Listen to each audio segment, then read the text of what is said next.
نبی کریم علیہ السلام نماز پڑھا رہے تھے،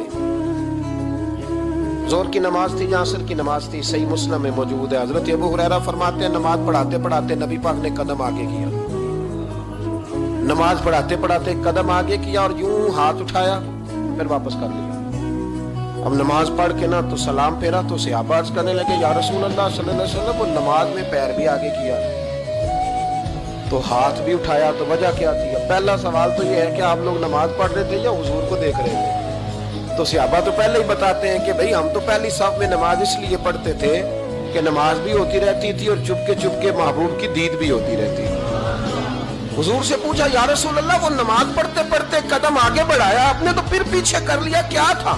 اور ہاتھ اٹھایا تو پھر آپ نے نیچے کر لیا۔ تو نبی کریم فرمانے لگے نماز پڑھاتے پڑھاتے جب میں نے کہا نا سمیع اللہ لمن حمیدہ، اچانک میری نظر اٹھی تو جنت میں چلی گئی، نظر اٹھی تو جنت میں، تیرے لیے 2-4 قدم عرش بری ہے۔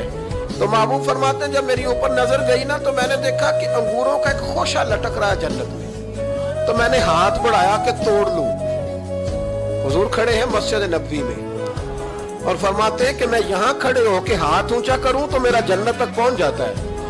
فرمایا میرا ارادہ ہوا کہ وہ خوشہ جنت کا توڑ لوں، اور ذرا میں نے پیر آگے بڑھایا ہی تھا تو میرے دل میں خیال آیا کہ جنت راز ہے تو راز ہی رہنی چاہیے، یہ راز کھول گیا تو مزہ نہیں آئے گا، تو میں نے پھر وہ ہاتھ واپس کر لیا۔ صحابہ کہتے ہیں جب نبی کریم نے یہ بیان کیا تو ہمارے چہرے نے تجسس سے کھیل اٹھے، تجسس سے ہم کوئی بات اور بھی سننا چاہتے تھے۔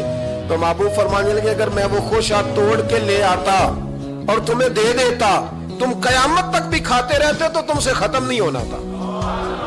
یہ صحیح مسلم کی حدیث ہے۔ او بھائی میرے رسول کریم کے واقعہ معراج پہ شکوہ کرنا، کہنا سمجھ میں نہیں آتی کیسے گئے تھے، تو جو چاہے تو ہر شب ہو مثال شب اسرا، اس لیے کہ تیرے لیے 2-4 قدم